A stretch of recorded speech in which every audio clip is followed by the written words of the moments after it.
Greetings, sir and sirettes, and welcome to this overview video for the recent update to Robocraft, Strut Your Stuff. Something which I've had to say about 10 times because every time I just tried to do that intro I ended up laughing to myself. So let's get straight into it. There's actually quite a lot to cover from a deceptively simple looking patch. The first thing of course is the new struts themselves. They cost between 9 and 15 CPU each, and sadly are epic quality. They have the same armor per CPU as regular full armor cubes, and they come in 8 shapes. Each shape has a different CPU from each other, as you might imagine, and they have the exact same connection points as aero rods, in that they only connect at the ends of the shape, not anywhere in between.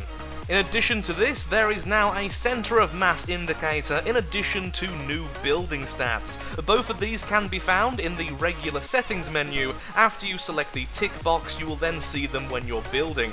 This can also be activated by pressing L for the new building stats or O for the centre of mass.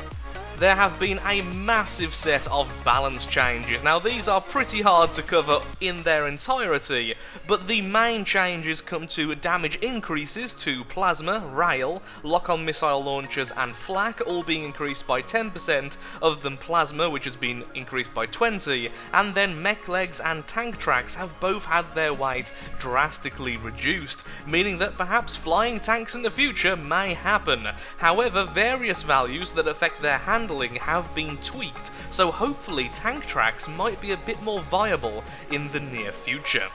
A new bloom and lens flare effect have been added into Robocraft. You can't sadly take these away if you don't like them, as they are part of the basic looks. Now I personally do like them, however some people I've spoke to are not a massive fan, so I'm afraid you are stuck with them. The higher your graphics setting, the more intense they are, with the fantastic setting, as I'm hopefully showing in the video now, having a very obvious visual effect. A new, more stylized visual and audio effect have been added to people who are undergoing the fast health regeneration after respawning, in the hopes that it's a little bit more obvious who you should be shooting and who you should be avoiding. And finally, the last change I will be covering, and in my opinion the most important by quite a long stretch, is that now the Antigun umbrella effect has been removed, in addition to the fact that explosive weapons now deal true area of effect damage.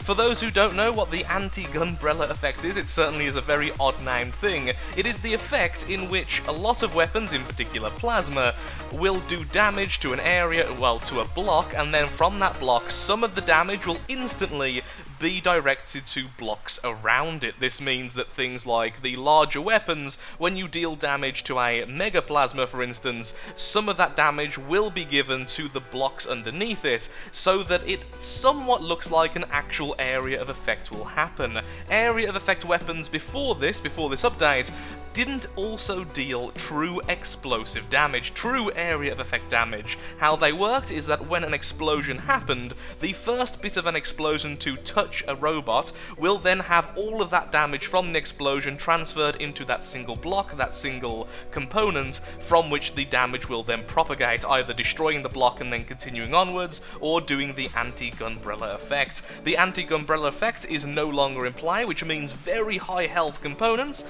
are now a lot more tanky than they used to be, unable to transfer damage to the weaker components they're attached to, and things like plasma will be dealing damage to all of the cubes, all of the components which are caught in the explosion, which I can only assume will mean that the blocks in the centre of the explosion will take the most damage, and the blocks on the very outer areas will take the least damage. So that is all of the patch notes I am going to be covering in this video. As always, in the description below there will be a link to the full patch notes in case you would like to read everything, including bug fixes and any improvements that I left out. If you found this video helpful or entertaining, then of course, likes, favourites, shares, comments, all that good stuff helps out me, helps out the channel, and most importantly shows that Robocraft is a series you wish to see continued on this channel. Thank you so much for watching, and goodbye.